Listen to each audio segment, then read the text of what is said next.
কে বলো তুমি কি বলে এগুলো সব বাচ্চা ছেলেদের সাথে আমাদের আনেন কেন ভাই? অবশ্যই না, অবশ্যই না। তোমাদের সাথে তোমাদের টক শোতে আসাই আসেন না ভাই, আপনি না আসলে তো আমরা মরে যাব না। শিখতে হবে ভাই, আমি শিখতে চাই আপনাদের কাছ থেকে। কিন্তু আপনি ভাই আপনার কাছে জানতে চাইবো যে শাপলা হত্যাকাণ্ড এবং পিলখানা হত্যাকাণ্ড যে এখানে আসলো না, এটার ব্যাপারে আপনাদের কোনো মতামত আছে কিনা?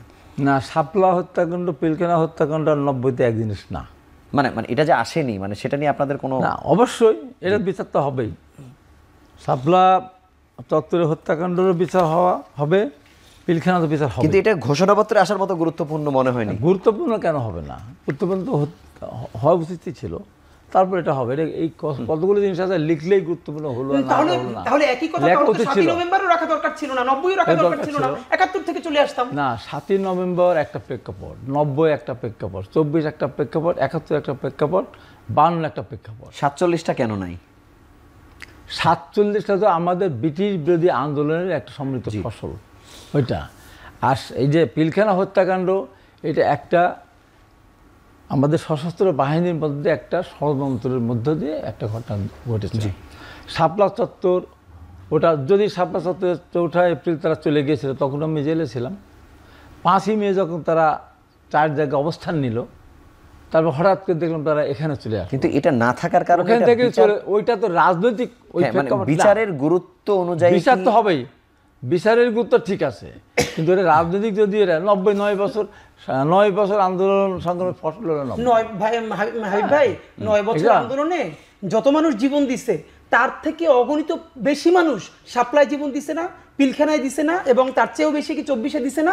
আমরা এটা করতে পারতাম। 24 আছে, 24 তো আছে, কিন্তু 24 তো হঠাৎ করে হয়ে যায় না। 36 দিনে 36 জুলাই চলে আসে নাই। এটা গত 16 বছরের দীর্ঘ লড়াইয়ের মধ্যে দিয়ে আসছে। 16 বছর লাগছে, 17 বছর লাগছে।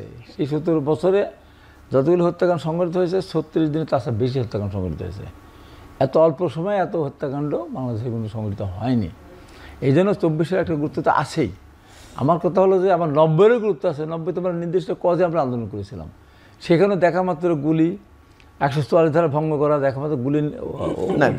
আমার শুধু ছোট করে জানার বিষয় যে এটি না থাকার কারণে এটা বিচারের গুরুত্ব হারাবে। আমরা সব হত্যাকাণ্ডের বিচার 71 আমি দাবি করছি। 71-এ যারা মানবতা বিরোধী অপরাধ করেছে, যারা বাংলাদেশের স্বাধীনতা বিরোধিতা করেছে, তাদের বিচার হওয়া উচিত। যারা নিজেরা আত্মশিক্ষিত, জামাতের আমির নিজে বলেছিলেন যে আমরা 71 সালে যুদ্ধে অংশগ্রহণ করিনি, আমরা এক পাকিস্তান রাখতে চেয়েছিলাম। এটা বড় কোনো ব্যাপার না। এটা তো কত বড় অপরাধ হাবিব ভাই। দুইটা ব্যাপার, একটা হলো ক্রিমিনাল অফেন্স করা, আর একটা হলো রাজনৈতিক মতামত জানানো। দুইটারে আপনারা এক মনে করেন কিনা? অবশ্য শোনো, সব সময় কথার ভিতরে এত কথা বললে তো হবে না। না, আপনারা ধরেন এই যে জামাতের যে বলেছে শিখতে হবে তো কিছু, তাকে কি আপনি করেছেন কিনা? তাকে আপনি করবেন কিনা? ভাই আমি শিখতে চাই আপনাদের কাছ থেকে, কিন্তু আপনি বলেন না যে জামাতের আমির বলেছে যে তোমাদের সাথে তোমাদের টক শোতে আসাই আসেন না ভাই, আপনি না আসলে তো আমরা মরে যাব না। আমরা ছোট মানুষ, আমাদেরকে বাদ দিয়ে দেন। আমাদেরকে জুলাইতে লাগে না তো? জুলাইতে শুনেন হাবিব ভাই, আপনাদের যে ইনফিরিয়রিটি কমপ্লেক্স, কথার ভিতরে কথা, আমার কথার ভিতরে কথা বলবেন। আমার কথা মতো আপনি বলেছেন। আমি বলি না, একটা বল নাই। আচ্ছা ঠিক আছে, আপনি বিশ্বাস করেন, তারপর আমি বলি। কিন্তু এই আমাদেরকে যে অনুমানুষ মনে করতেছেন, আমাদেরকে জুলাইতে লাগছে। এটা আমরা শিখেছি, আমাদের জুলাইতে লাগছে আপনাদের ভাই। এখন আমাদের লাগবে না। আমাদের জীবন দিতে হয়েছে। জীবন তো বাচ্চারাও দিছে। আপনারা তো জীবন দিয়ে মন্ত্রী হয়েছেন, বাচ্চারা তো কিছু হয় নাই। জীবন তো সাপ্লাই দিছে, পিলখানায় দিছে, সেগুলো জীবন মনে হয় না আপনাদের কাছে। এইটাই দুঃখ আমাদের। এগুলি তাহলে আপনি বলেন, আপনার 47 কে কেন রাখলেন না? আপনার প্রতিবাদ কেন জানান না? জামাত কেন প্রতিবাদ জানায় না? এখানে শোনো, কথার ভিতর তোমার কথা তুমি বলো, 100 বার বলো। কথার ভিতরে আমি তোমার একটা সিনিয়র মানুষ, তুমি আমার সাথে তর্কে জড়াইতে না ভাই, তর্ক না। আপনারা তোমার কথা তুমি আবার তো কথা বলছো। 90 এর মতো আবার 90, হ্যাঁ 47 আপনারা 90 একটা ব্যাপার, 90 একটা ব্যাপার। সাপলা একটা ব্যাপার না ভাই, এটা বলেন। সাপলা অস্বীকার করছে, তাহলে সেটা ঘোষণাপত্রে নাই কেন? জামাত কেন সেটা অস্বীকার করেনি? আমার তোমার 71 এর কথা বলে তোমার লাগলো কেন? তাহলে কার লাগলো? তোমার? আমি কখন লাগাইলাম? এই যে লাগলে আমি বলেছি আমি আপনারা বললাম যে ক্রিমিনাল 71 সালে মানবতা বিরোধী অপরাধ যারা করেছে, যারা এখনো দেশের স্বাধীনতাকে স্বীকার করেন না, যারা এখনো সবার সিরিজ হতে যায় না। ভাই বাংলাদেশে কি এমন কোন দল এখন আছে যারা 71 এর স্বাধীনতা চায় না বা সেটার বিপক্ষে আছে? আমার স্বীকার করে না। তাহলে জামাতকে আপনারা ধরেন না কেন? তার পাশে দাঁড়ান কেন আপনারা? সেটা তো বলতেছি। মির্জা ফখরুল ইসলাম আলমগীর সাহেব দাঁড়াইছে, তার পাশে জামাতের সেক্রেটারি দাঁড়াইছে। উনি কেন বলেন দাঁড়াতে পারে? পরিস্থিতির পরিপ্রেক্ষিতে দাঁড়াতে পারে। আপনারা বলবেন, আপনারা আমার কথাই বলবো না। আপনি বলবেন যে না দাঁড়াবো না। আমার কথা এই জামাতের সাথে আমরা দাঁড়াবো না। বিএনপি কেন দাঁড়াবো? সেই জামাতের সাথে তো বিএনপিরও জোট ছিল। সেই জামাতের সাথে বিএনপি কেন জোট করছে? হ্যাঁ, এদের উত্তর আছে তো। জি, মানে আপনাদের পক্ষে সব উত্তর আছে। আমরা বলে এগুলো সব বাচ্চা ছেলেদের সাথে আমাদের আনেন কেন ভাই?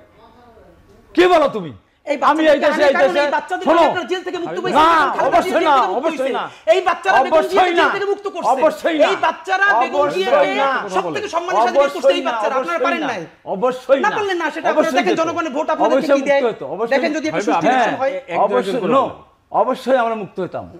কবে হইতো? জেল খাতে- মির্জা আব্বাস ভাই বলছে কি? 1 মাস পরে আরে করছেন, ঈদের পরে আন্দোলন তো হতে গত পারতো। 10 বছর ধরে আপনারা করতেছেন। ওইসব কথা বলতে না, কত লোকের জীবন গেছে আমাদের একদিন তারা জামাত তো আন্দোলন বহুদিন করে করছে, জামাত কি পারছে? আরে কথার ভিতরে কথা আমি আপনি এই আপনার কথা 70 দিন বলেন। হয়েছে আচ্ছা, নাকি? আমরা এখানে আন্দোলন সংগ্রাম করে মানুষ দেশের অর্থনৈতিক অবস্থা, দ্রব্যমূল্যের ঊর্ধ্বগতি, গুম খুনের পরিপ্রেক্ষিতে ভোট দিতে পারে না, একটা মানুষের ভিতরে একটা আকাঙ্ক্ষা জন্মেছিল। তার পরিপ্রেক্ষিতে যখন বৈষম্য বিরোধী আন্দোলন যখন শুরু হয়েছে, সত্য কথা বলতে আমরা তো আমাদের ছেলেরা ছাত্ররা আমাদের পরীক্ষা দিতে পারে ভাই, না, আমরা মেরেছে, তারপর তো আমাদের ছেলে তো অন্য কোনো সংগঠন লুকায় নাই। হাই ভাই, আমাদের বিরতি সান্ডা তো সময় করেনি। হয়েছে, আমরা আসছি, আমরা ফিরে আসছি কিছুক্ষণের মধ্যে। দর্শক